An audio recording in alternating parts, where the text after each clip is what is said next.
Call the meeting to order. I pledge allegiance to the flag of the United States of America and to the republic for which it stands, one nation, under God, indivisible, with liberty and justice for all. The meeting has been posted according to open meeting law. Roll call. President Seeger. Here. Trustee Alexander. Here. Trustee Nugent. Here. Trustee Johnson. Here. Trustee Renucci. Here. Trustee Smalley. Here. Trustee Winooski is excused.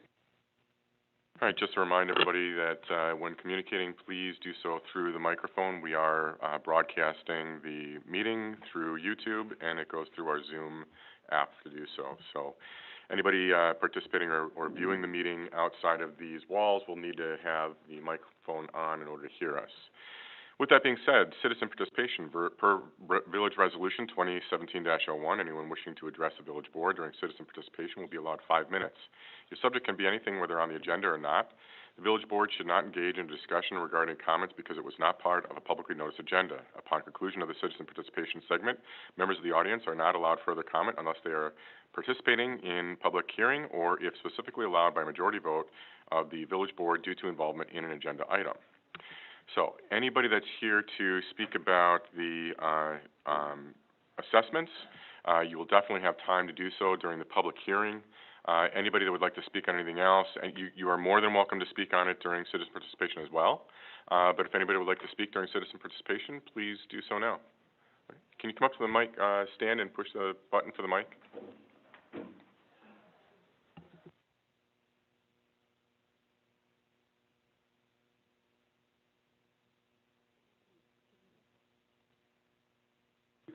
There? Okay. Good evening. I want to thank everybody, all you guys being on the board and the Planning Commission, because I think you've given a lot to East Troy, first of all. I'm Barb Holtz. I live at 2019 Division Street, and it's between the Chester Burns driveway and the Electric Railroad for over 50 years. So I've been there this long, raised 4 kids. The home is almost 200 years old, so it's an old Victorian home.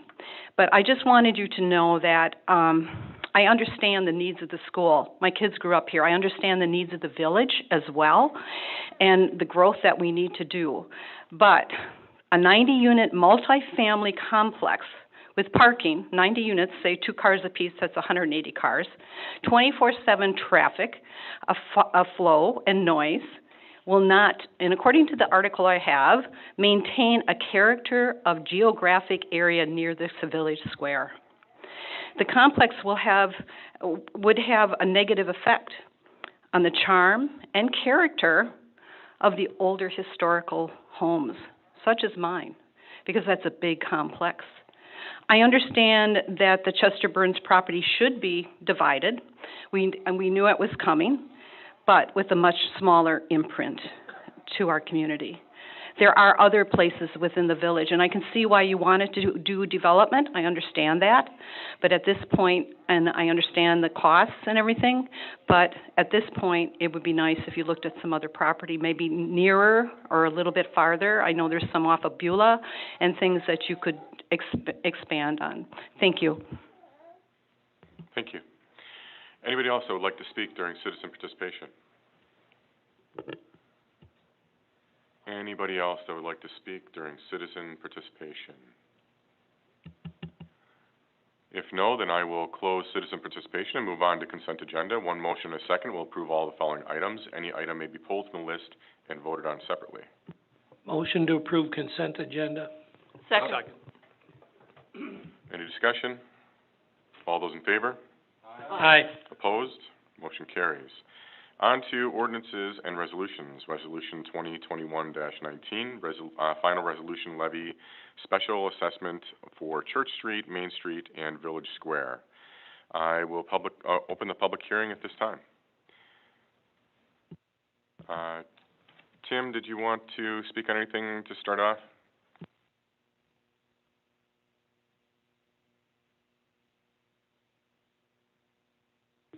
So Tim Lynch with Lynch & Associates. I've got Mike Flesh here as well, who helped prepare the assessments. Just as kind of an overview, there are 4 different assessment reports as part of the assessment. There's County Track Highway ES East, West, Village Square, and Church Street. So there's 4 different breakout of areas to try to make it manageable. It's obviously, it's a large assessment. There's a lot of different properties and whatnot. So wanted to go over that. One other item that I think the village board may want to consider, I think per my memo, is the engineering cost, because it's a very divergent assessments. You know, I think back to other assessments we've done, there's typically more homogeneous of a project where everybody's getting the same amount of assessment. You know, everybody's getting a lateral, everybody's getting curb and gutter or something like that, whereas this is very sporadic. And so we're recommending that the village board consider a tiered system for the engineering and legal costs and administrative costs as you look at that. But with that, I guess that's kind of the overview. Followed obviously the village ordinance to put this together. There's a lot of calculations that go into that, especially in the Village Square area, given that the replacement and the new sidewalk are obviously 2 different calculations for how that's done, the village paying with the new and half for the replacement. So went through all that, but that, I guess, is kind of the overview. Thanks, Tim. So this is a public hearing. Anybody that would like to speak on the item, please approach the podium and speak into the mic if you would like.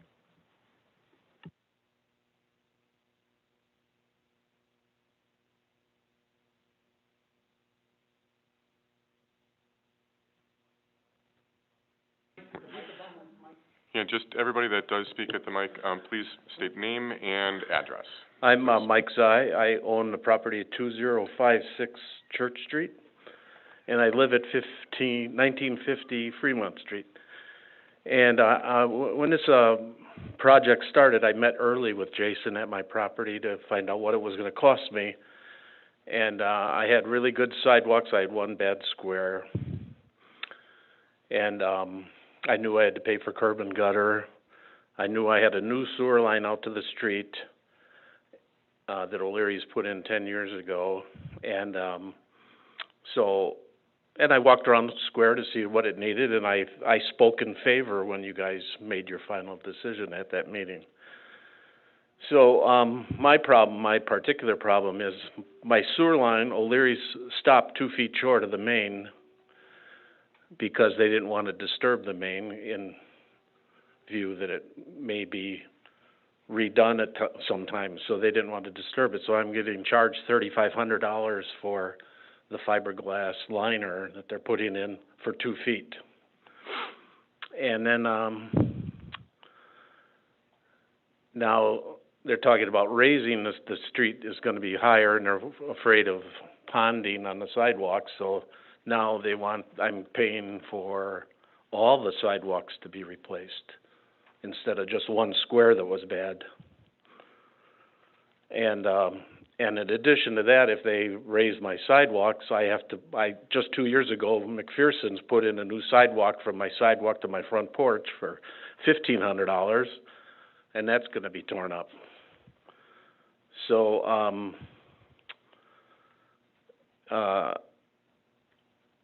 I don't know what you can do about it. I'm still in favor of the project.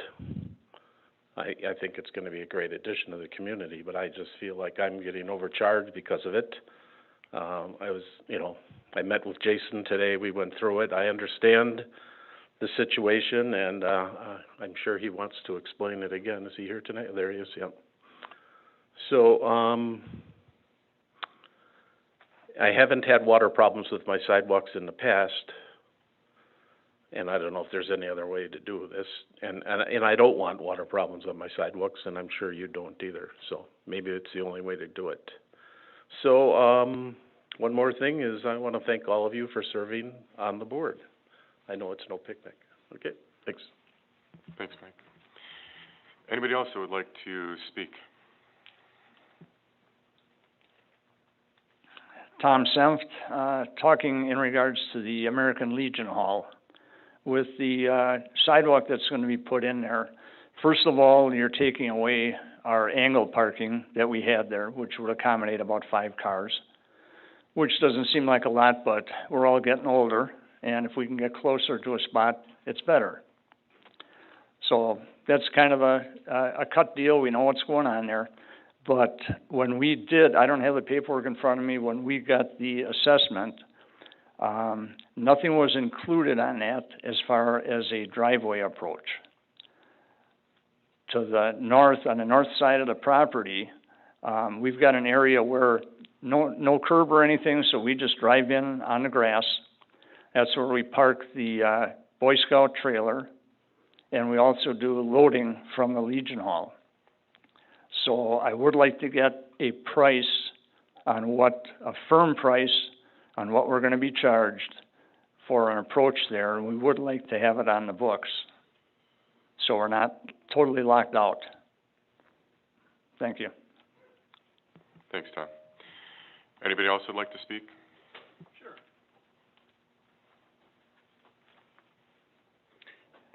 Tim Barr, I have 3 properties on the square, and my biggest problem is I have this bill for $3,600, for $8,600, for $2,800. No explanation of what we're doing, what's going on, what I'm getting replaced, and what I'm paying for. And second of all, never any warning when this whole project started that this is going to be on the owner. There's talk about there was grant money that didn't come through. I don't know if there's any truth to that or not. There is, there was $1 million grant for the project, $250,000 to the county and $750,000 to the village. Okay. And the only other thing I'll say there is, a letter went out in November, just letting everybody know the project was moving forward, and at that point, assessments were mentioned in the letter. And on our assessment, is these totals you came up with, is this standard throughout the village? So what I can do is provide you a breakdown of those numbers. You can? Yes. But so this is standard that's been going on in the village since? So those numbers are based on the bid that we've got for this particular project. The way the numbers were calculated is based off of the village ordinances, the 50-50 split on the the sidewalks and curb. The only thing that comes to mind is the big dust up on Mill Street a couple years ago. And I don't know what was going on up there, if that had anything to do with curb and gutter at all, but I guess I'm not sure what you're referring to, the dust. What do you mean? I just remember there was a little bit of citizen, if 40 remembers, I don't know. Yeah, actually, what it was, part of it was that Mill Street originally was one of the main streets that served the old Trent tube plant. Okay. So the base of the street and the thickness itself was a lot heavier than most of the streets in the village. And when they were tearing that up and redoing it, I mentioned to Mike, who was running the DPW at the time, that they may want to look at that, because we don't know, at that time, we did not know what was going to happen with the Trent tube property. Okay, so just like it's fine, I understand, as long as, I understand what I'm paying for, that's fine. But it just kind of was a bombshell when I got it. And I'd be happy to meet with you and go over what exactly, on the square, and show you what exactly is happening, and provide you that breakdown. It's broke down as to what sidewalks are being replaced? Correct. It is, okay. So all that's available. Yep. All right, thanks. Thank you. Anybody else would like to speak?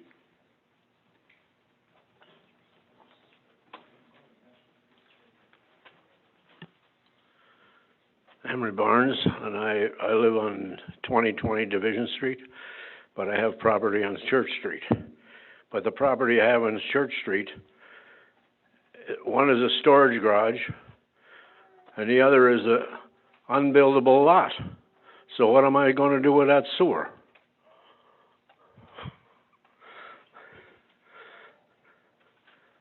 $4,800? That's a little bit high for when you're retired and on a fixed income.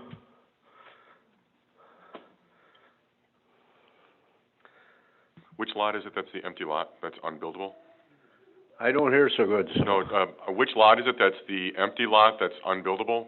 Is there an address for that, or is it just attached to the property? That's on Church Street. I don't know what, I know what my address is on Division, but I don't know what it is on Church Street. I think the garage is 203 or something like that, I don't know. but that is only 60 foot deep. It's 66 foot frontage, both the lots are. But that one is only 60 feet deep, and I couldn't build a house on it if I wanted to. Is that directly behind your house, sir? What? Is that lot directly behind your house on Division Street? I'm sorry. Is that directly behind your house on Division Street? Yes, Okay. And you said 2020? yes. Okay, yeah. Okay. Thank you. So it looks like your building is on a separate parcel and, okay. And that property is not being assessed for sewer, that would be for curb and gutter. The curb and gutter alone comes to, I think it's close to, it's about 4,800.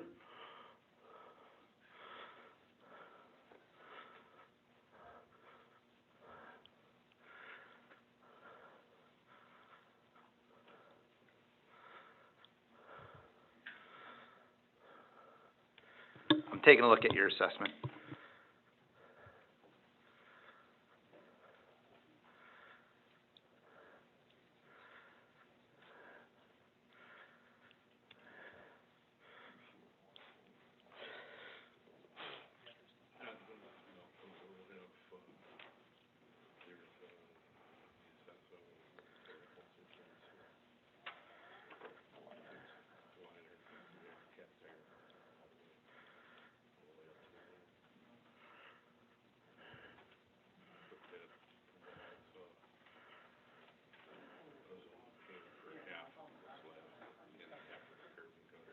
There's also a driveway on there.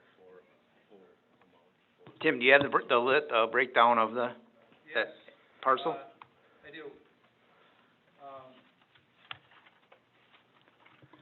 So there's a driveway approach in there as well? Correct.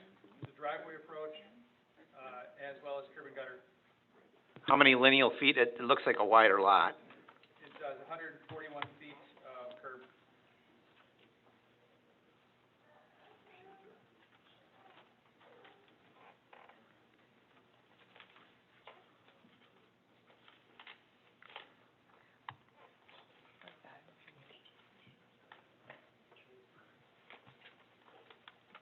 So the one thing we can do is, anybody that would like to have, an individual breakdown of each one of their parcels to identify what the total footage in curb and gutter, sidewalk, approach area, all of that can be separated out. I don't know that we have the time in an entire evening to take every single person's, square footage and identification of breakdown, but it's something that you can contact, the village, and we can get those numbers to you, through through Lynch and Associates, who did, develop all these numbers for everybody. So, with They that being are said, also on the village website. I'm sorry? They are also on the village website. Excellent, and for those that have access to the computer, they are on the website as well.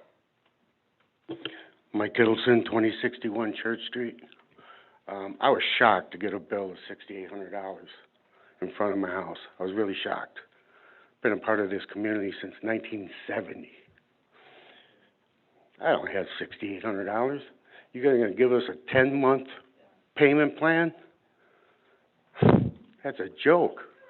If you guys knew all these people were coming, why didn't you assess everybody's property individually so we all knew what we were paying for? You give us the one number, that doesn't tell us anything, except piss us off. We're a small community, and going back to the Chester Burns BS, you don't put no apartments in there. This is East Troy. There's plenty of outskirts to do that. You don't have to have it 2 blocks from the square. You want to beautify the square, you're going to put brake lights going around there nonstop for days on end with all that traffic. It's stupid. Become part of the community instead of bringing wherever you were into here. This is East Troy, not Waukesha, not West Dallas, East Troy. Okay, would anybody else like to speak during citizen participation? Scott, could I make one note, though, that it's, the assessments can be spread across 10 years, not 10 months?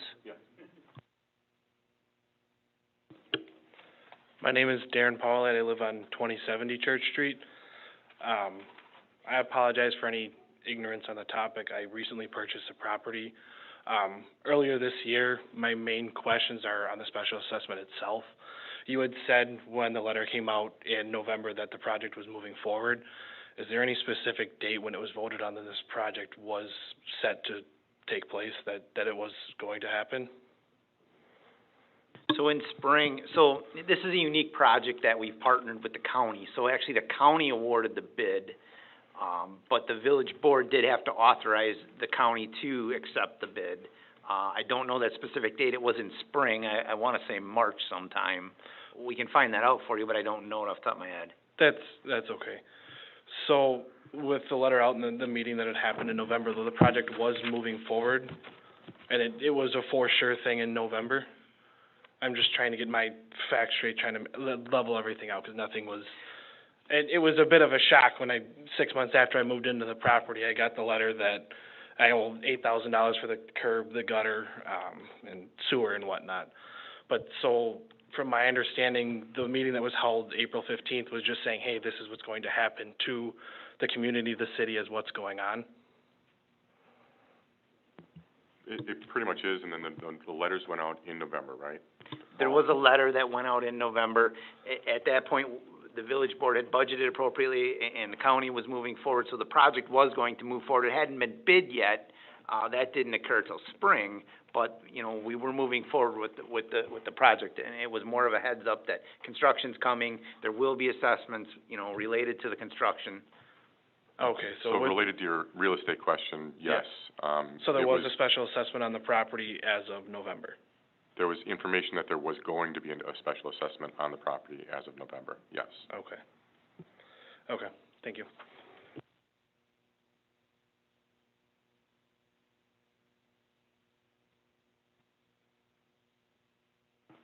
Troy Andrich, live at 3049 Main Street. I had some issues this morning. You guys came in, started doing some digging up and everything. What about damages? There's damages to my driveway done. They had a hit today, I believe, water. Okay. Were you out there? That's news to me. That's news to you? How do you not know that? I did not know there was a hit. They hit your water service? Correct. Okay. Hit my water service. I assume it was repaired. Obviously. Okay. Obviously. Turned my water off. They took all the spoils and put it on my driveway. Did you know about that? No. No? If this just happened today, then it's something that the contractor is most likely going to be getting a hold of us to let us know about, but we can't be at each section of the project, and if we can, we'll take a look at it tomorrow, identify what's happened, but this is something that's pretty recent. Okay. And we have a contractor that's actually doing the work on this project, not us as DPW. How many bids did we get on this project? 2. 2 bids? So there's damage to your driveway? Oh, yeah. Okay. Scrape. I took chunks off of it. I'll be there tomorrow to look at it and get some pictures. Okay. And my neighbor doesn't want to come up and speak. Your address? 3060 Main Street. Okay. They came in today also on her property to dig up when they weren't even supposed to be there to dig up today. She's already got to clean out. So I believe you contact Jason? So Okay. I do know this situation. The contractor was under the impression they were putting a clean out in each property. Evidently, they've started with your property first, and that property was not on the list for a clean out. Right. Are you kidding me? Seriously? Seriously, mistakes happen, and that happened with this first Mistakes one. happen, but come on, guys. It's no big deal, though. We have engineering oversight on this, and we're trying to do as best a job as we can, but you're talking about something that happened today. Correct. And we're not at liberty, maybe the contractor, to let us know every waking second what he's done on the job, but we do have regular job meetings to discuss this. It happens weekly, but it doesn't happen by the hour. Okay, what about all the construction that's happening all the open holes, that aren't coned off. We got 2-foot drops, 7-inch drops. I took a bunch. Open sidewalk areas? Oh, absolutely. Roads, turn areas, I mean, they're completely open. There's no barricades, trip hazards everywhere. This is what I do for a living in Chicago, okay? And if I left my site like that, I'd be fired. So let me just back up to address the area at your property. So that is going to be restored, obviously, to the way it was, and Dug the hole. They're like, go to the other side, go to the neighbor across the street. correct. And then also they covered it up. Right, and so they will be coming back to restore that, and that's not gonna be on any taxpayer money, on any assessment money, anything like that. I am getting billed for having something put in there, and I don't have something put in. No. Not the clean out. It was a mistake on the contractor's part. They thought they were doing it all the properties. The engineering inspector caught him and said, no, what are you doing? You're not supposed to even be here. Correct, unfortunately. Yeah, dug all the way down. So I just want to really be clear about that. We've got an agenda item that's identifying the assessments here, and that's what we're here to discuss tonight. Okay. Any kind of hiccups or issues that you have with the project, please contact DPW or Lynch and Associates, who is our village engineer, and they can help you through that process. And please, we welcome any kind of advice you have with your expertise in the business so that we can make it a safe process. Okay. We don't want it to be a dangerous area in East Troy. Lynch and Associates is responsible for the job inspection. Okay. You do have my email and my phone. Please feel free to reach out to me with whatever, anything adjacent to your property or not. Okay, thank you. Thank you. Anybody else would like to speak on the topic?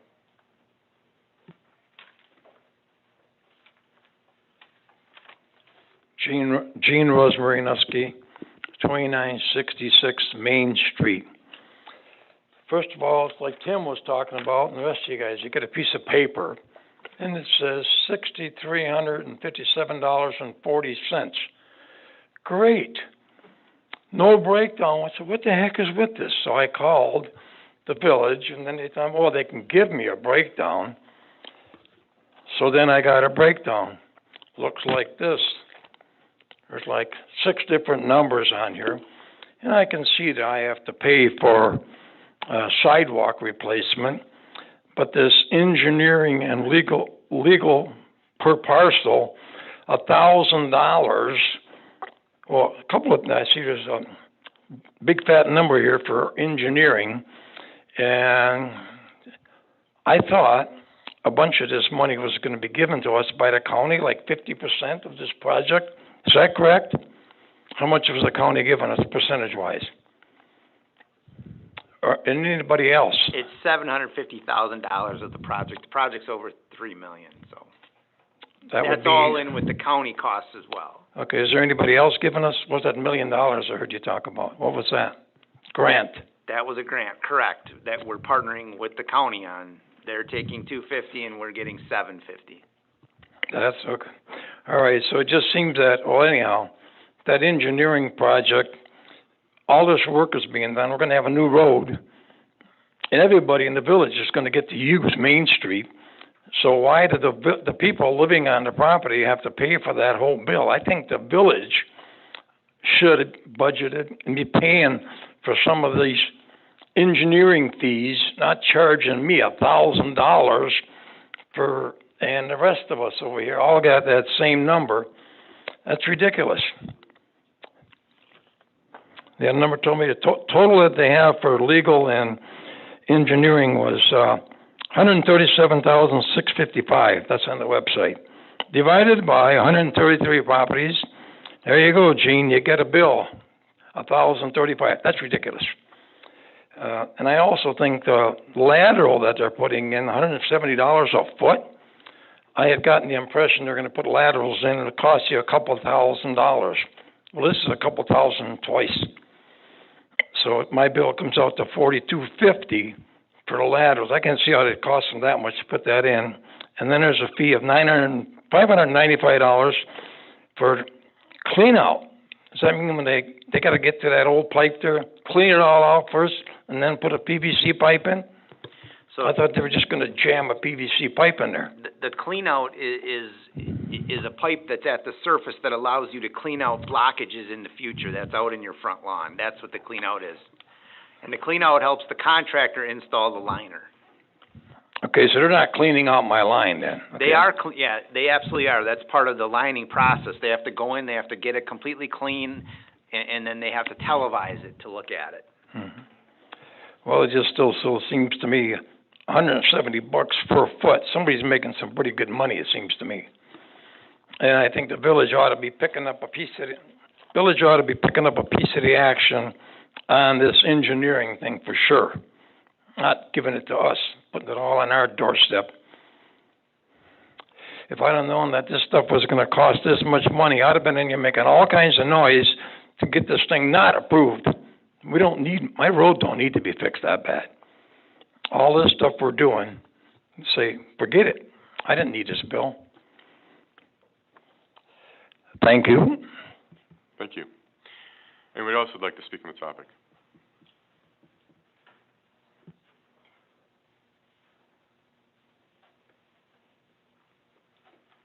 How's it going? Jeremy Tess on 26th Division Street. My back property butts up the church. Now, on the curb and gutter, my garage is 5 wide. The way it slants down, Jason was over there. They're cutting concrete up. I put in-floor tubing in my driveway and everything, so that was my first concern. They're going to cut into it. 20 years ago, I put it in, got all my permits. Now, how are we going to do curb and gutter on a 5-car wide garage that comes down is my question. Because all those spots are gets used. And I also own the lot 2035 Church Street next to that property. Now, the village originally, when it burnt down by the Mitchells years ago, they changed it to a duplex overnight. And they say it's not buildable, there's no sewer. Now, what's going to happen with that lot, since there's nothing there, I guess, they're going to run curb all the way across. That lot line is 66 wide by 66 deep. And that bill was $5,200 for that one, and my house was another $5,000, $5,200. Just wondering how you came up with it, because it's not a buildable lot, you know. Tax-wise, I think it brings in $160, $180. Now, I've came to the village before to ask if we can build something on it, but they want me to build a duplex on a 60-foot wide lot. That ain't gonna happen. I'm in the heating and cooling business. I see the trades all the time. There's no way it can happen. Plus, there's no sewer there. All those houses on Church run down the hill towards Lewis storage units. So it's impossible. I guess, just like to hear what you guys think about it, what we can do with it. Because if it's just going to be a curb and gutter all the way across the next door lot, there's no way I can pull my trucks in and stuff like that in that spare lot. So you came to the village to try and do something Yes. with that lot, to some improvement on it, and Yeah. they told you no? Yeah, How they long told ago me no. was that? I've been trying for 10 years now. I brought my lawyer and I talked to the planning commissioner or whatever, and I brought him in, he sent me a bill for like $150, and he talked to me for probably 20 seconds, and he's like, no, it can't be done. I get it, it's a lot in East Troy, you can't do much with it. We gotta come up with something here, because now if you guys run curb, gutter, all the way across, there's no way to even drive in without jumping over the hump all the time. Same with my lot that goes from Division to Church Street. It comes on an angle and meets the road. They cut up a couple feet. Jason was there, real good, went over everything fine. I'm just wondering, if everything slopes one way, how are we gonna make this where there's curb and gutter, you know, between the two properties, you know? He don't even have a clue. I mean, half the people that I've even came over there looked at it have no clue. We got all these people in town here that are trying to, you know, Emery, my neighbor, come on. I mean, financially, a lot of these people just don't have it, you know? It's just weird how, in the business and trade world, just to get a bill like that, be like, all right, you owe 10. I can make it if I have to. It's these guys. So. Tim, are you familiar with the area he's talking about for the curb and gutter and the grade?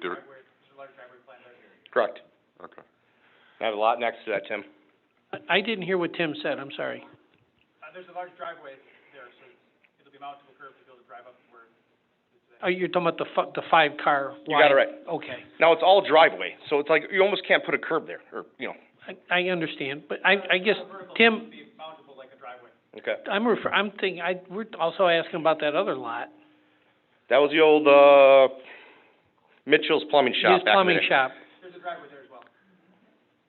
Right now there is. Right, well, you mentioned a lot that Well, was I've been trying unbuilt- to build something down there, 'cause as soon as it burned down with Mitchell's, the old lady just wanted to get rid of it. Yeah, but you meant, let me finish Yeah. here. You mentioned a lot that was unbuildable, and they were just gonna put curb and gutter straight across, so you'd have to drive over a curb all the time. Is that what you were? Yeah, that's what they told me they're gonna do with it until, 'cause it's not buildable right now, they said. That was the plan. I believe there's a driveway there. I don't think that's the case. What's that? I don't believe that's the case. I believe there's a driveway, mountable curb. Yeah, I believe the width of both of your properties are mountable curb that you can drive over. Okay, what do we do with that lot? Where does the curb go, though? I guess, do I have a selection of where it's gonna go?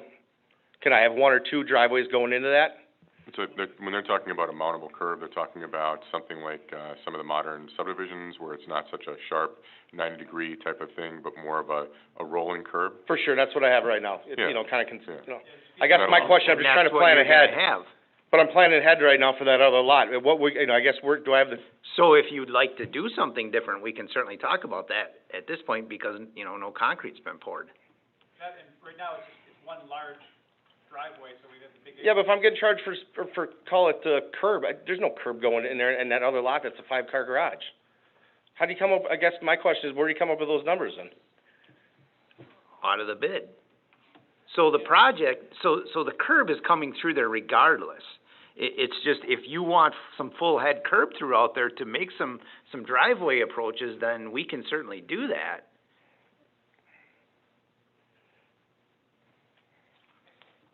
It's just, see, but there's nothing that's really distinct. Even the guys that are doing the work, they tell me, they're like, we don't exactly know where everything's going, For instance, Robertson's house, they're losing their whole yard. You've seen it, they're losing their whole yard. They have 8 feet of yard and the sidewalk's going right through the damn middle of the thing. They might have 2 feet now, like literally, you can reach out, touch the sidewalk. Just in defense of that, it's within the right-of-way that we're putting this. We're not talking about purchasing anybody's property or encroaching on what they own. I guess if you were to see it, you might think different. Like I said, it's just one of those where if you see it visually, you're like, whoa, it's right. I'm just kind of there for my neighbors and stuff like that. To be honest, I think about half of this board's been up to Robertson's to look at that situation. I have. Yeah. Yeah. I mean, it's a very distinct situation of what's going on, So I'm just trying to relay information to my neighbors, especially Emery, that can't hear. Is that good? To at least, tell them what I got out of the meeting, that's all. Jeremy, as far as the assessment, we'll try and break it down for you, kind of explain it, but as far as that lot, you wanna grab one of my cards? It's got my cell phone number on it. I'd be happy to come over and take a look at it with you to try and figure some stuff out, okay? Thank you. You're welcome. Anybody else would like to speak on the topic?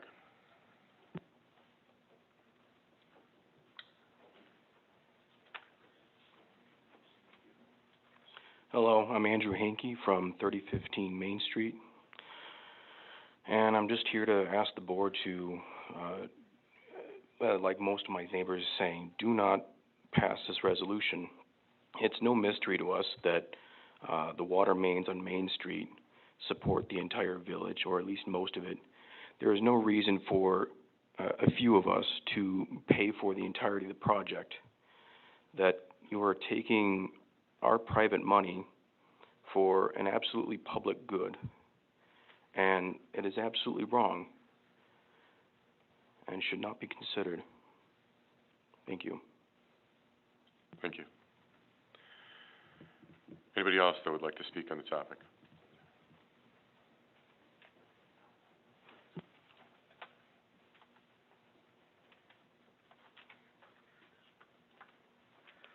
Good evening. Mark Rohde from Rohde's at 2606 Main Street. When I originally spoke to Jason, when we were dealing with all our sidewalk issues and this project was coming to a head, it was our intent or our thought that we were going to get storm sewer from the railroad tracks going to the east on Main Street. We would get rid of our ditches. If we're going to make this look good and put a new road in and spend the money to put curbs in, that this would all really look really nice when it was done. Then I find out once we're just about ready to start, oh, no, we changed the plan, we're not gonna put storm sewer in that section.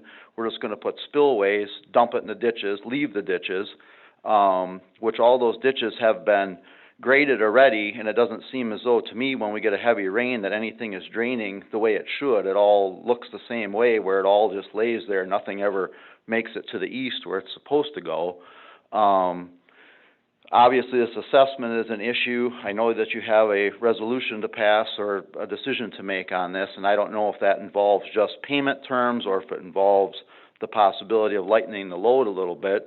But my concern is, obviously, we have 400 feet of frontage there. We're probably the largest frontage assessment of anybody in that section. 10 years down the road, when there's a new administration and we want to dress it up a little bit more, are we going to come back and hit everybody again to put storm sewer in and make it look like it should? It just seems like we're paying a big chunk of money and we're not getting the full, the full benefit. So if there is any, negotiating or consideration there, I guess if we can maybe just kind of keep that in the back of your head.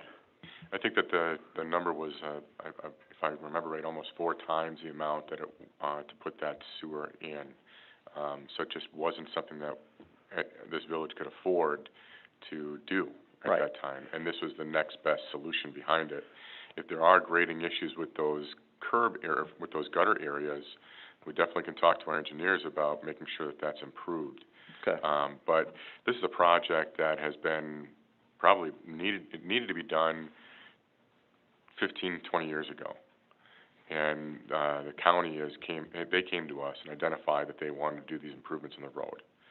And we just simply put into it a couple of areas where we thought we needed some connectivity with the gutters and curb and gutter and sidewalk areas. So, this is a project that it's not just a every 10-year thing. We're lucky to even have them in front of us right now doing this project. We're lucky to have the county in to finally identify that stretch of road truly needed to be done. So it's about a 1 every 50-year kind of project. I understand. I just want to throw it out there that, the original intention I was hoping was to be a nice complete job. I get that it's expensive. I understand that. I just thought we were rolling into it with the intention of, making it look nice, get rid of the ditches, make everything go straight across to the sidewalk.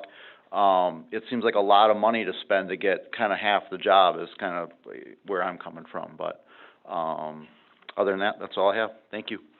Thanks, Mark. Anybody else would like to speak?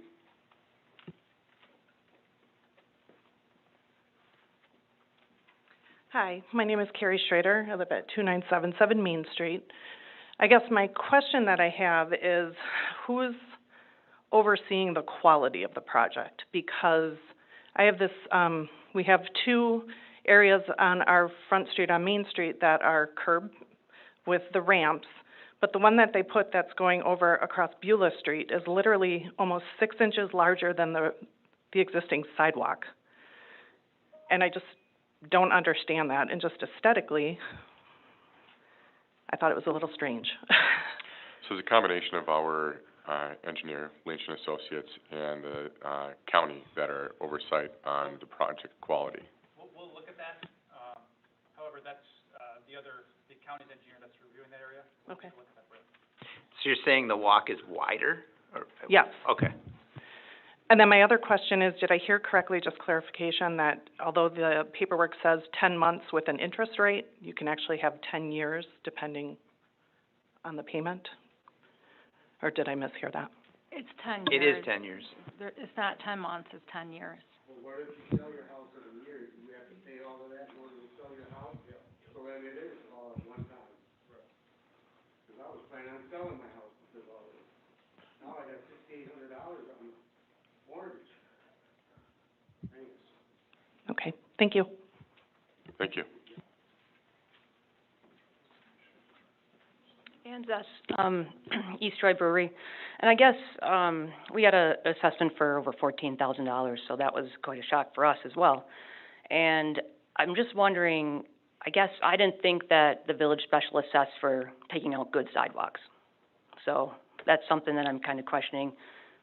We are paying to replace sidewalks that still have life in them. So that's one question. The second question is, in the nineties, were the businesses on the square special assessed for the project that was going on, the overall project? And you may not have that answer now, but my dad had a dental office on the square, and I asked him, and he couldn't quite remember.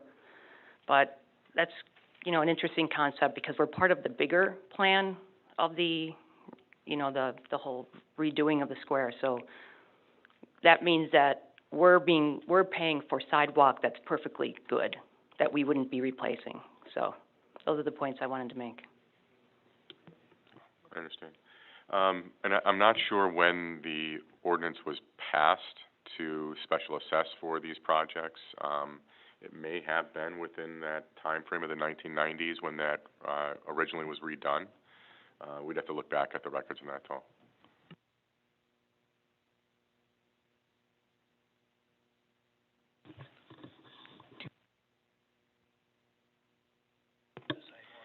So just to address the comment about some sidewalks, there are some sidewalks that do have some life left.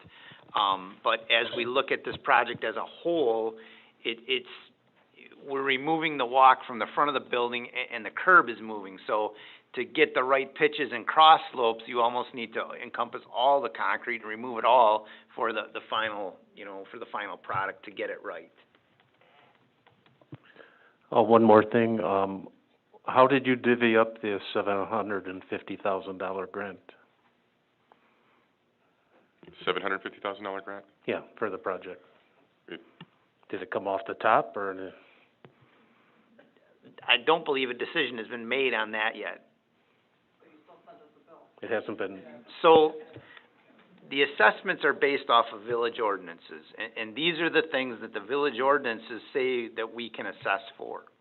So we're assessing for sidewalk repair and replacement, 50%. If it doesn't exist today, then it's 100% on the village. So some of the sidewalks downtown are being widened. The difference between today and the final product is 100% on the village. What's there today, much like a residential sidewalk, is a 50-50 split. The only utility stuff we're assessing for is the private sanitary sewer laterals. That's the pipe from the main in the middle of the street into your basement. Within the right-of-way, we're working on it. And that, again, by village ordinance, is something that can be assessed back to property owners because it's actually privately owned. It's not owned by the utility, it's owned by the property owners, and that's why it's accessible. Then one more thing, I think you should explain to people that are getting charged for a lateral, what you just talked about. You're going in with a liner on their old clay tile, correct? That's correct. So the majority of these old sanitary laterals are 6-inch clay, and what happens over time is the roots infiltrate the joints, and then they begin to grow inside of the pipe. You get blockages, and it's also a clay pipe which becomes brittle over time.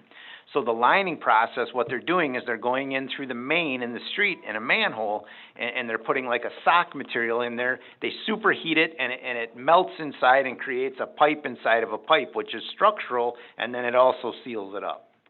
And the $42.50, the assessment charge, that is to line the connection at the main, or the T or the Y, to the property line.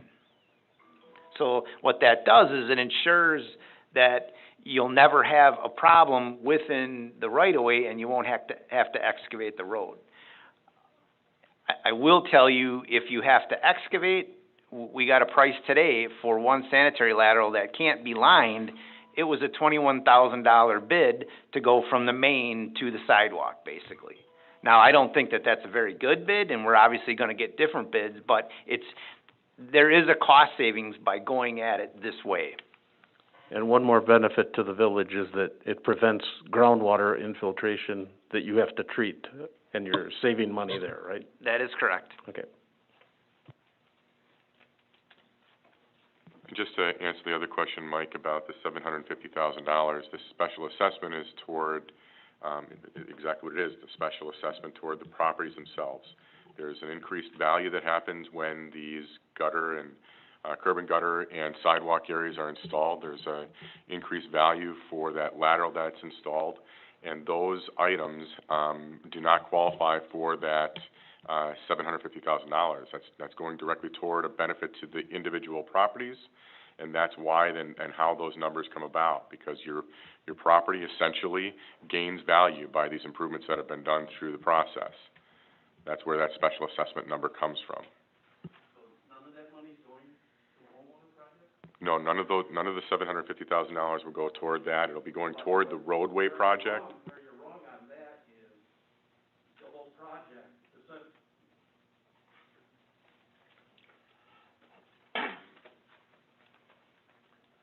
the whole purpose of the grant you're getting from the state is to connect the village square to the train station. So you're doing my whole sidewalk brand new to get that $750,000, but I'm gonna pay for it.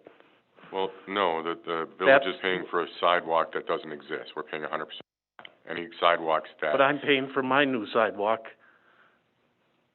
to connect the village square Was it already there? to the train station. That's how you got that $750,000. Yes, he does That have was the existing whole sidewalk, so it's 50. premise of the grant. That wasn't the only, that was a huge factor in it, but the downtown area definitely contributed as well. But yes, the connectivity was a huge factor. So that's what I have a problem with, you replacing my whole sidewalk that had one crack in it. And my sidewalk that I just got a brand new sidewalk. And again, just to clarify, the reason Mr. Zai's sidewalk is being replaced is because of an elevation change. We currently don't have curb and gutter there, so the elevation of the street is changing, which then triggers a change in the elevation of the sidewalk.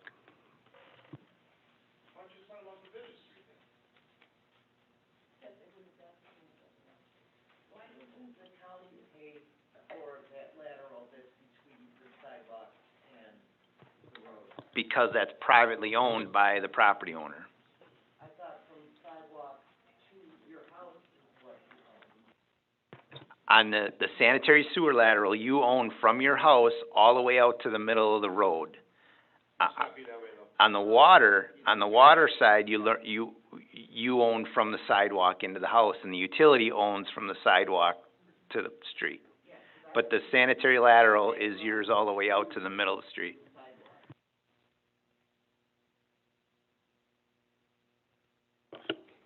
You had said that with all the work that's gonna be done, the curbs, the gutters, et cetera, it's to increase property value. Does that mean that property values will be reassessed for tax purposes? Because the property value on the tax bill that I pay yearly is significantly different versus what I purchased it for this year. Significantly different. Is there a plan to reassess it here this year, next year? We just had a village-wide assessment done, which, yes, property values did go up. The state requires us to do so.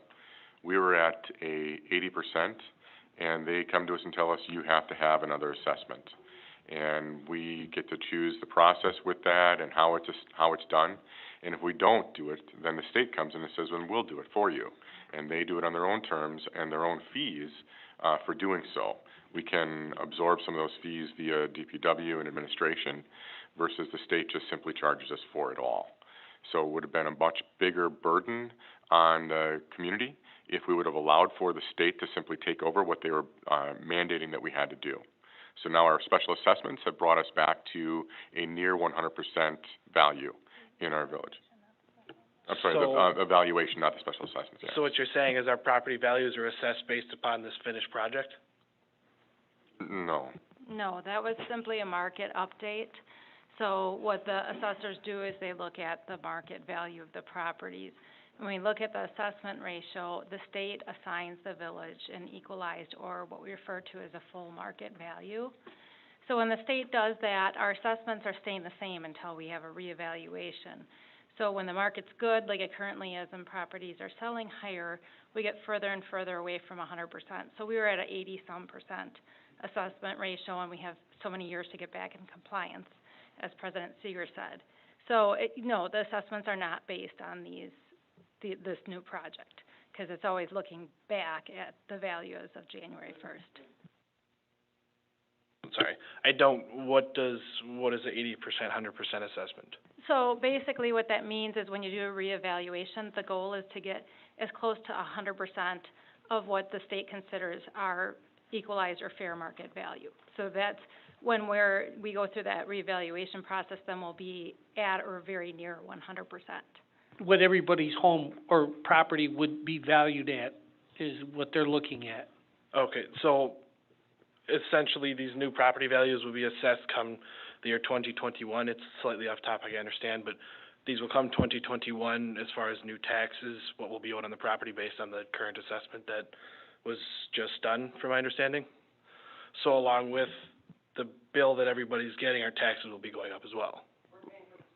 Well, just, so, I guess to maybe clarify a little bit. So they're taking the fair market value, yes, and they're saying, okay, add up what everybody's property is assessed at, and then what's that percentage ratio? So if you're off, was it plus minus 10%? So I think like during the recession, 2009, 2010, it was the other way. We were overvalued. Yes. And so there was, assessments done then. But just because your property assessed value goes up or down does not necessarily mean that your actual bottom line tax dollar will change. The property tax wouldn't necessarily increase? Right, because there's a mill rate that's involved there. Could you elaborate? So think of it, so we're restricted by the state on how much we have what's called levy limit increase. And so they look at what is that delta every year? What's that change year to year of new value? So like we're going through budgeting for 2022 right now. Yes. 2020, I think we had we find 3 building permits were pulled. Not a lot of activity happened in the village in 2020. So when we look at that, the state says, well, you didn't have a lot of activity. Therefore, your growth factor for your base is very, very, very narrow. So we have a very narrow one this year. Now, we've got a lot of construction projects and other things happening now. Yes. When we get to this point next year, that'll change. But think of it as like that's how the pie is growing or shrinking. Yes. Okay, so then the assessments are really just what is your portion of that. And so that's what may change. So while let's say that yours went up in assess, but everybody else's went up even more, you actually would pay less in your tax because your portion of the pie is right. Yes. So it's a little convoluted and it's complicated. Is there any way to look at or see where these just my main concern with that is when I purchased a house, it said the taxes were based on the house evaluation of $126,000. A private evaluation, I know it's different than what you're explaining, but it was $204,000. Yeah. It's a very, very large gap. And I know even if it's a small number or increase, even if it goes up to 150 or 160, based upon the pie that you're explaining, nonetheless, numbers will essentially go up. I don't see new houses, new additions. Like you said, there hasn't been much new building permits, things going on to houses, so essentially all houses are going to be about the same, is from what I'm understanding. It would depend upon, the unique properties of your house. I mean, mine went up $55,000. Yes. So, I mean, and I wasn't that shocked by that because I kind of expected it with the market. Which is understandable, but it kind of, as she had stated, we're getting hit twice. So, but again, recognize that just because it went up in your assessed value does not necessarily mean your tax value, your bottom line number will go up. Also remember, your property tax dollar, what you write the check for, is a combination of the village, the county, and the school district. Mm-hmm. So that's another variable in there as to what, decisions they may be making, financially. But just, again, recognize, like, to your question, if you want to look at, like, the history, some of you all I was looking some stuff up, the Walworth County GIS, you can just go out there and you can click on any property, including yours, and you can go back and you can see, the assessed value changes, how the taxes have changed over the years, and the portions that were county, village, school district, et cetera. Yes. Is there a timeline on when that documentation will be available to the public? as far as the tax rates for Yes. next year, we don't get all the final information until probably early December, because we have to wait for the levies from the school district, from the county, and, Matt had missed the technical college gateway. So Okay. your final tax rate is, calculated on all of those. Okay. So it's difficult to project what that's gonna be. But, just going off of what Matt said too, I kind of think of the reevaluation as almost, I like to call it the teeter-totter, where the assessed values go up, the tax rate goes down, the assessed values go down, the tax rate goes up. I don't know if that helps, but, you know, it just, as you're redistributing, it's really, that's what the reevaluation is. But if you have further questions on that process, And that's, I you didn't can mean to veer off, contact me. I I'd do be happy to- apologize. I do have another question based on the project that's going on. With all the stuff that's going on, the clean out, I presume it's a 6-inch PVC pipe, a stake that's in, like halfway up my yard, up to like, Should be behind the walk, yes. it's about 20 feet behind the walk. Okay, so there must be a break then in your sanitary lateral. So what the contractor's doing is, if there's a break, they're strategically placing the clean out there, so it kind of kills two birds with one stone. You don't have to do a spot repair and install a clean out. Okay, and I don't wanna go too far into just solely my property, if we could talk further on that at another time. Absolutely. As far as the construction, the gutters, the sidewalks, the roads, is there a timeline as far as when this is set to be finished? Because as he had stated, there's some very, very large depths. The recent one that was set right before the railroad tracks, I mean, I know they do pop up, they tighten, loosen, whatever it is. Is there a set date where these roads, gutters, and sidewalks should be finished? Is it this year? So absolutely, so the substantial completion date currently sits at October 15th. Does that seem feasible based upon what's been done so far? The contractor, so, like Scott mentioned earlier, we're meeting once a week to have discussions about this project, provide updates, things like that. That seems very aggressive to me. The contractor is sticking by, they say that at this point they can meet that. Now, there's a lot of time between then and now. Mother Nature could have different ideas. There were some material shortage issues that we have since worked through. But I would say a good goal would be the end of October at this point. Okay. Now, that's completed, so you're gonna see roads paved prior to that and things like that. And that's where my main concern comes in, because my sidewalk, I only have a couple of squares missing for sewer and miscellaneous work. My neighbor's, his entire sidewalk is up for when snow comes.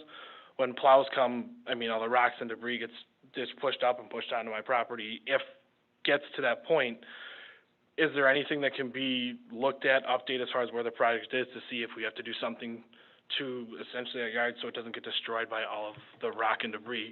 Because the gutters are already clogging up. Mine was with this last small rainstorm. I had to go out with one of my garden stakes, because it's all I had, because it was Saturday at 10 o'clock at night. So the water didn't flow into my basement. And across the street, I don't know his address off my hand, but his water was over 2 feet deep because it had clogged up. City went out and fixed it right away, okay, but it's Saturday night at 10 o'clock. And there's more rain set to come on Saturday and Sunday.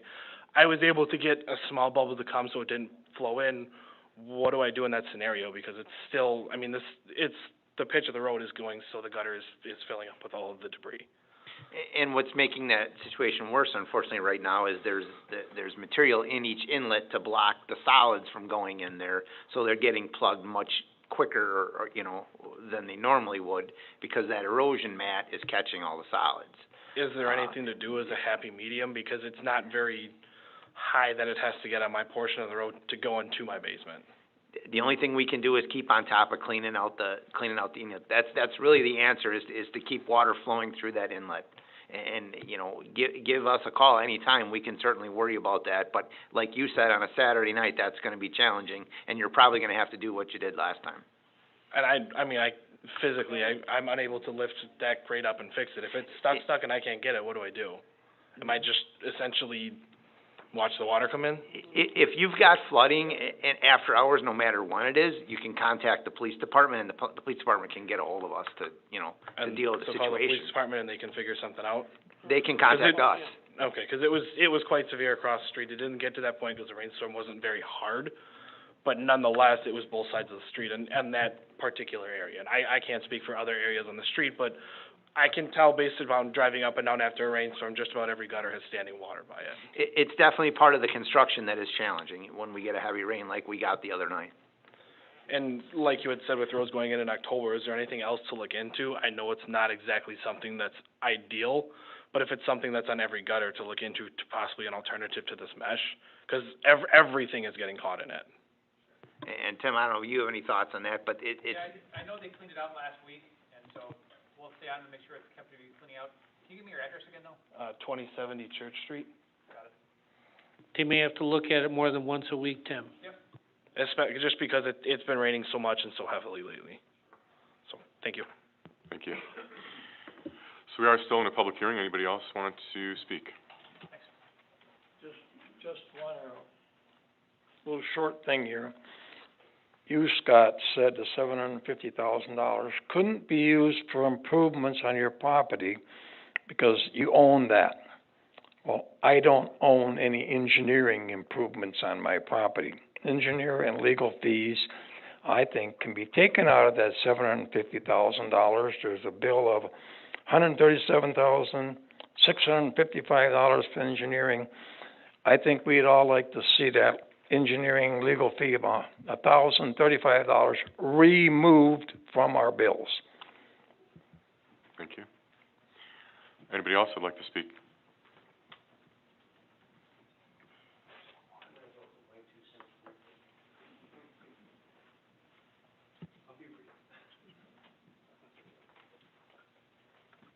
Hi, my name is Michael Wozni. I live at 2938 Main Street here in East Troy. And $6,096.59. Was it your intention to give me a heart attack when you sent this to me? Because I was in shock. And then, if I understand this right, you're going to give me 10 years to pay this bill off, because I'm a senior citizen, I'm on a fixed income, okay, and I know you people need to make improvements here. But I still got to pay 2% over 10 years? Is that correct? And I'd like to thank a lot of you for thinking I'm going to make it 10 years. Hopefully I will. Is this, basically, is this bill for $6,096.59? Is that it? It's not, that's the final price I hear, I understand?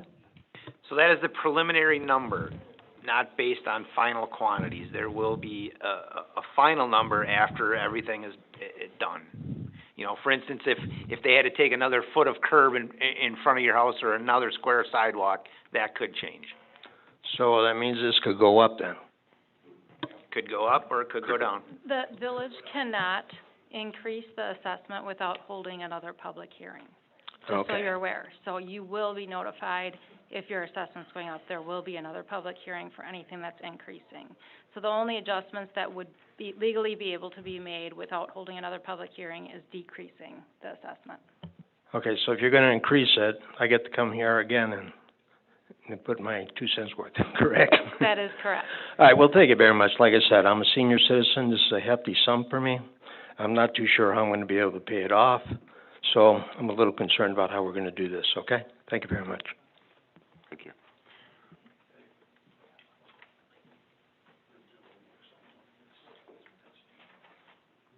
So, our bills could go down, correct?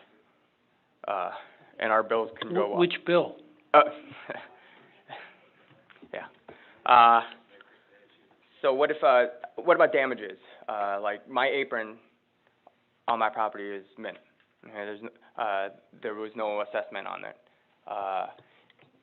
So if it was damaged during construction, then that absolutely is on the contractor. That has nothing to do with your assessment. That's all I want to know. Okay, thank you. Mm-hmm. Anybody else like to speak at this time? Hi, Terry Sorensen, Main Street, 2955. I got an assessment for $5,455. So I had 2 pieces of sidewalk, no curb and gutter. I got a brand new sewer and water going out to the curb. So what am I paying for? and I have not looked at your assessment, but I'm assuming the driver behind that is the sanitary lateral between the main and the sidewalk.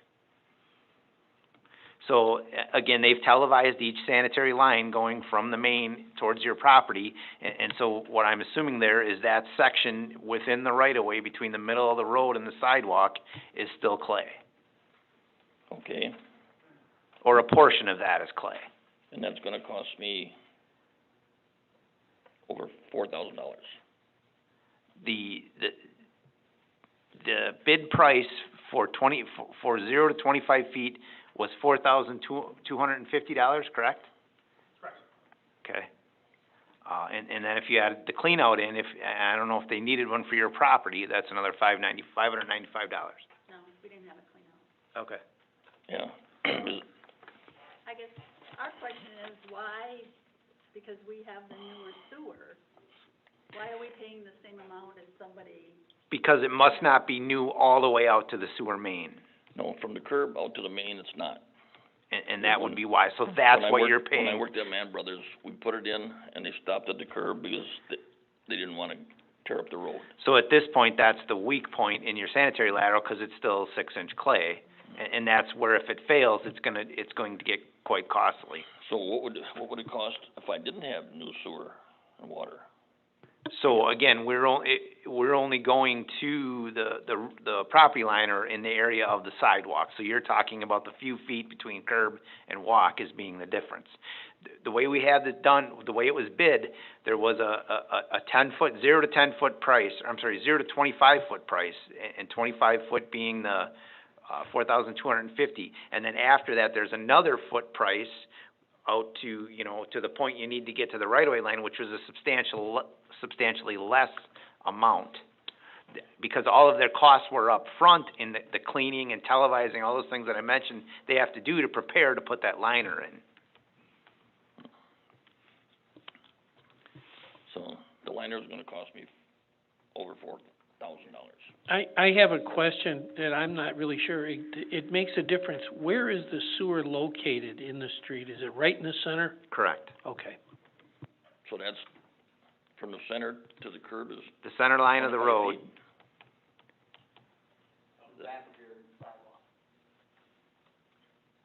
What was that? The back of the sidewalk is essentially your property line. Yeah, It's about 33 feet typically. okay. But I got everything brand new out to the curb. Correct, but So I still gotta pay that full amount. So the connection, the T or the Y, whatever it is at the main needs to be lined, and then to the point where it transitions to plastic or whatever, I assume it's plastic. Okay, thank you. Anybody else that'd like to speak? We're still in, public hearing.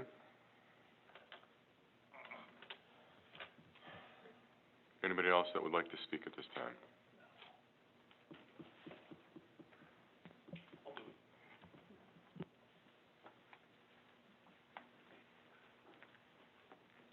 Good evening, I'm Mike Flesh with Lynch and Associates, and I am the one behind computing 99% of this stuff, actually 100% of it. So when there's problems, it's probably my fault, and I apologize in advance for the massiveness of this assessment. But the reports each have a spreadsheet with the breakdowns on them, and I believe they're available online.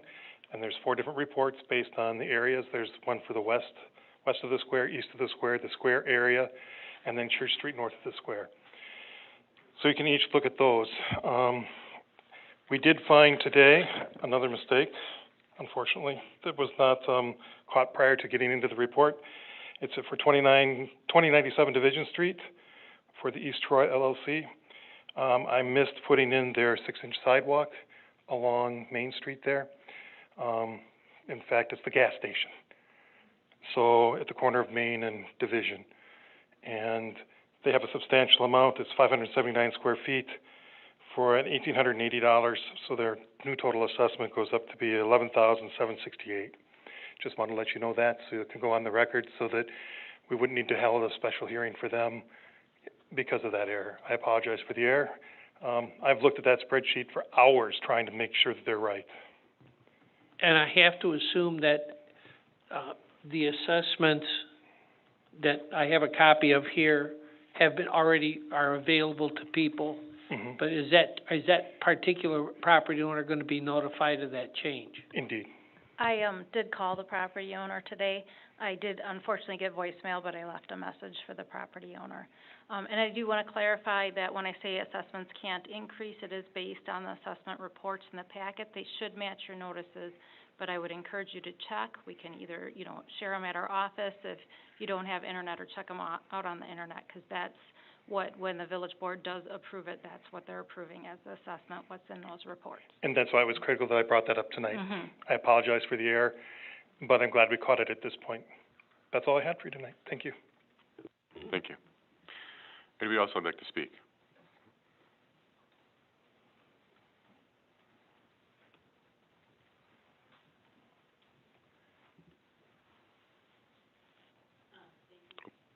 Burlock. I'm here on behalf of the funeral home on Main Street.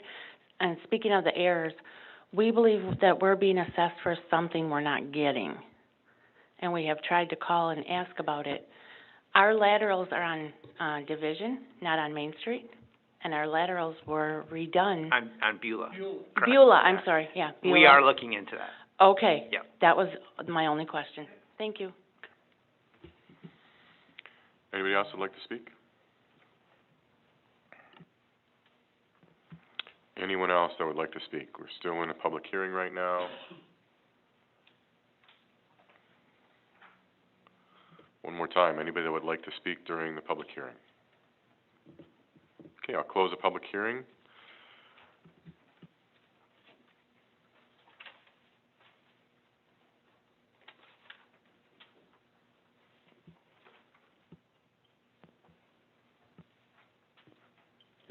You looking for discussion? Yes. Okay. Tim, I probably have a few questions for you.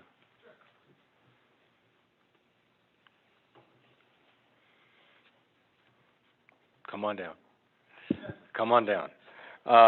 So just looking at what was in the packet and listening to the citizens here this evening, is it, and I'm making kind of a broad brush stroke here, but is it fair to say that for most people, I think it's probably different for like the brewery on the square where they have lots of sidewalk and concrete, but that the main driver of a lot of these costs are on the sanitary sewer relining, that was it 4,200 that you said? Correct. Yeah, it's a big portion of it. It's, as I kind of mentioned, it's not a very homogeneous project. We've got some areas where it's the owners have curb and gutter, sidewalk, and as well as sanitary sewer. Some areas where it's just sanitary laterals and some spot repair of some sidewalk. Other areas like the village square where it's a lot more sidewalk driven and not really utility driven at all. So it's a very, depending on where you are, it's a very different assessment based on the kind of the project that's in front of each of the houses. And then to the point, or the discussion a minute ago of, this is all preliminary and that, final ones will be available. What's the timeline on that? Let's say we hit substantial completion at the end of October. When would that be? Yeah, as soon as we hit a substantial completion, we could have those numbers, I'll say within 4 weeks, probably sooner than that, but, we would have those numbers. As we're going through this project, I think we're at pay application 3, almost on pay application 4. So we have the quantities as to what's happening, but it's a matter of getting through the process and then backing those into the final numbers. Eileen, what is our flexibility on the interest rate? Is that mandated by the ordinance, or is that just a policy we've adopted? Generally, the village board has approved 2% for 10 years. I think there is some flexibility in that. Let me just look up the ordinance real quick.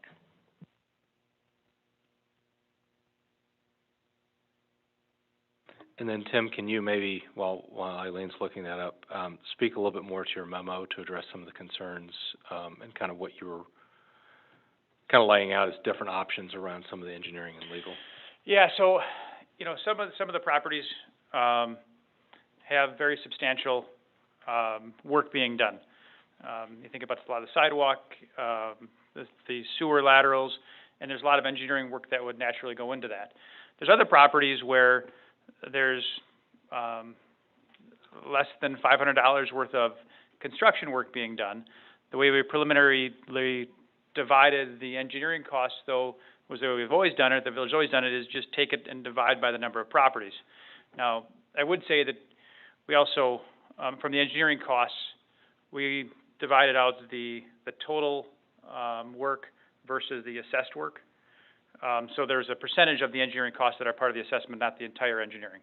But that said, there are some properties where there's very little work being done, but there's more assessment in the engineering and legal side than actual construction work. And that's where we mentioned, hey, maybe we should look at some type of tiered system. We threw out some type of idea for that, but we thought it would warrant some discussion from the board as to how we really want to do that for this kind of special case. It's unique in that way, and that there's some properties that have a lot of work being done and others that are pretty minimal. Out of that 1,035, how much of that's actually legal versus engineering? We have budgeted in there 200 for legal right now. Now, we expect that number will be less than that number. However, we budgeted that way, knowing that we always could back down on that number when the final assessment's done.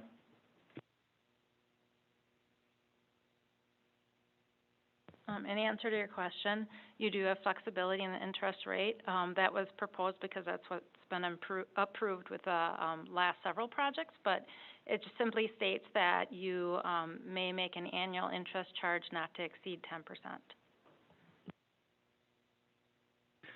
And then Tim, on the kind of your proposal, I guess kind of a progressive rate, based upon the construction cost, so $1 to $1,000 on the assessment, that would be you're proposing a $200 engineering and legal, 1,001 to 3,600, and then 3,001 and above, the full 1035.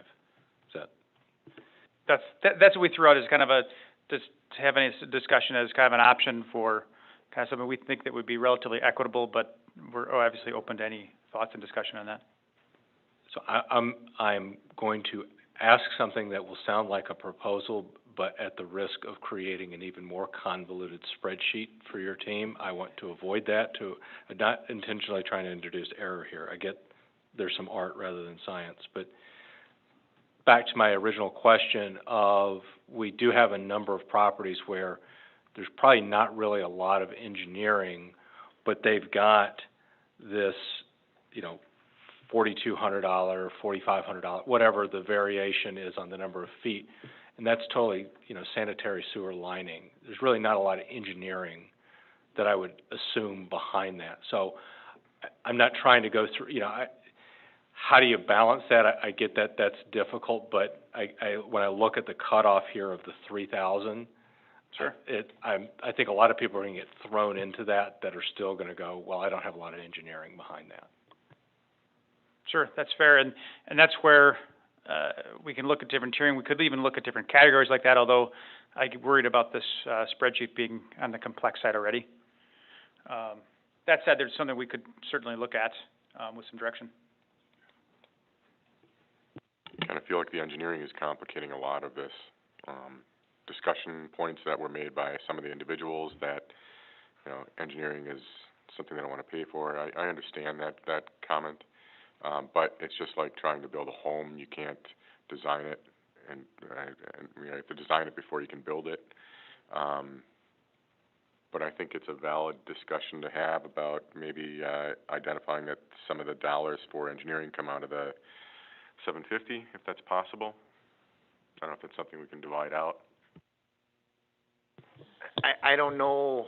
I don't know as far as that. So it's the county's grant, right? And they're reimbursing us when we're all said and done. I suspect we use those dollars as we see fit. We have to pay, for the project, and then they will reimburse us in the end.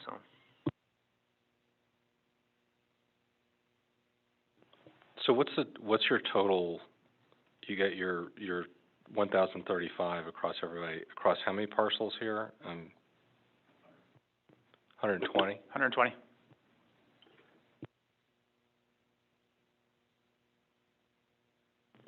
So just under 125,000. Is there, you mentioned that you think legal will probably be lower. What's your thought on the engineering being lower? Given the project delays, I don't believe that the, numbers will come in lower for engineering. However, there's also the larger project and not just the assessed portion of the project.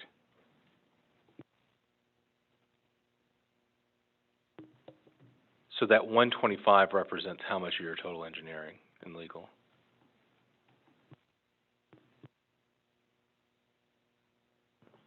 That's yeah. So I guess maybe let me phrase it better.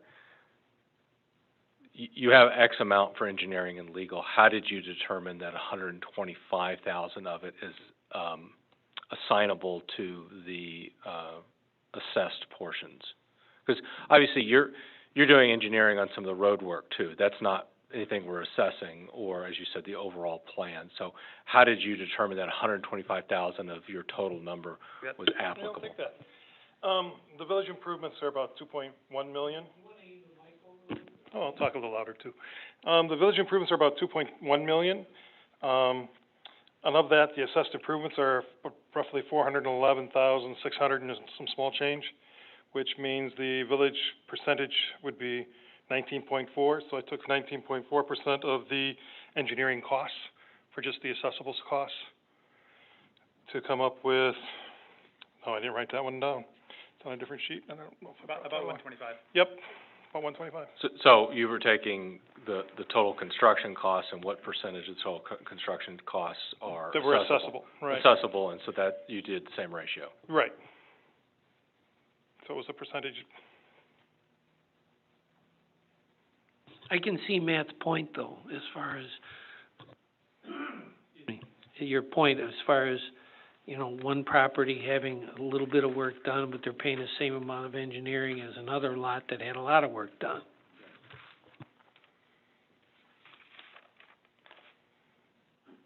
I just think we got to find again, at the risk of creating more potential errors in a complicated spreadsheet. And contrary to popular opinion on this board, I hate a complicated spreadsheet. I don't love it.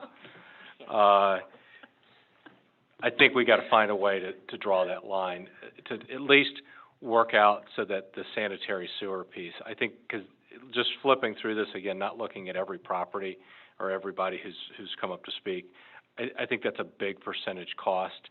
Now, somebody like, you know, Roadies or the brewery or someone who has a lot of either curb frontage, you know, linear feet or sidewalk that we're having to replace, et cetera, that's a little bit different. And obviously there's some engineering there. I've heard you giggle over spreadsheets.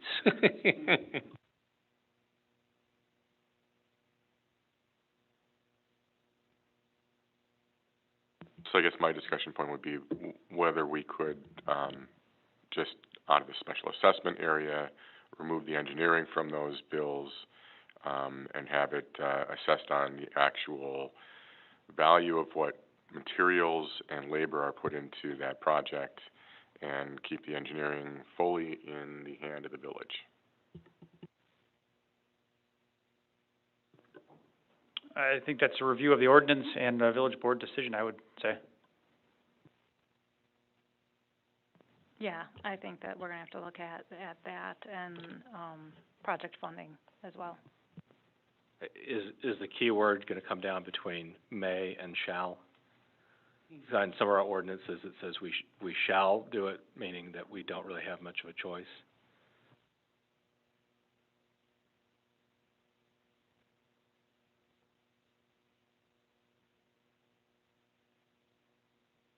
And in which case, we should get an ordinance change.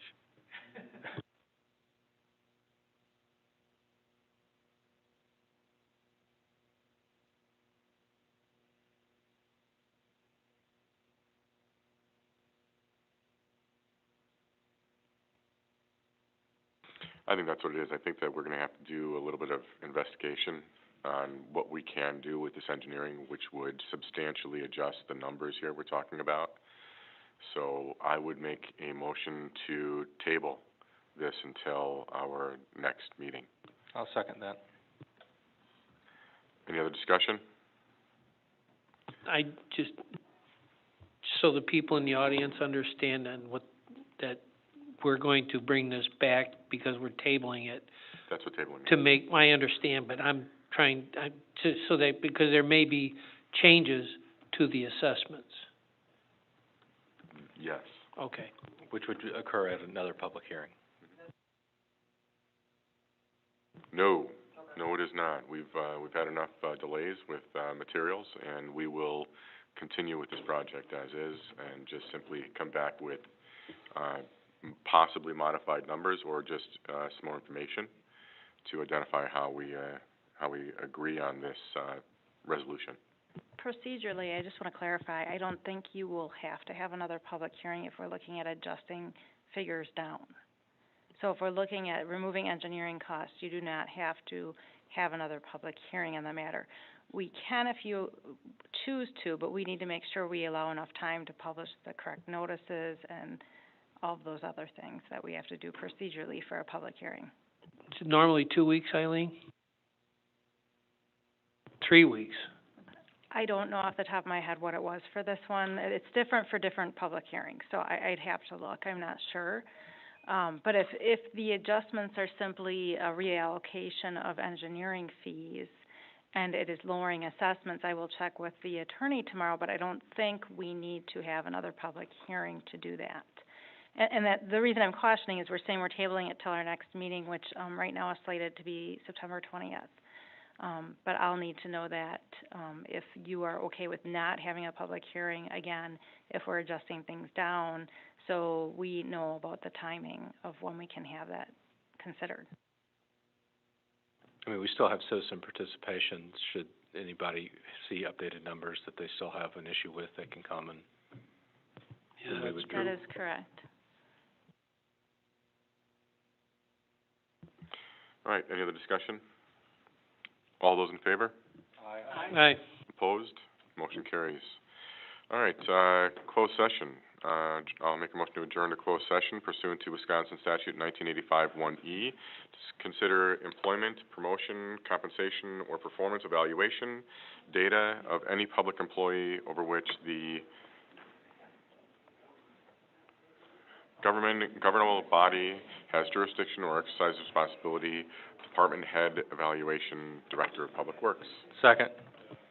Roll call? President Seeger? Yes. Trustee Alexander? Trustee Johnson? Trustee Nugent? Trustee Renucci? Yes.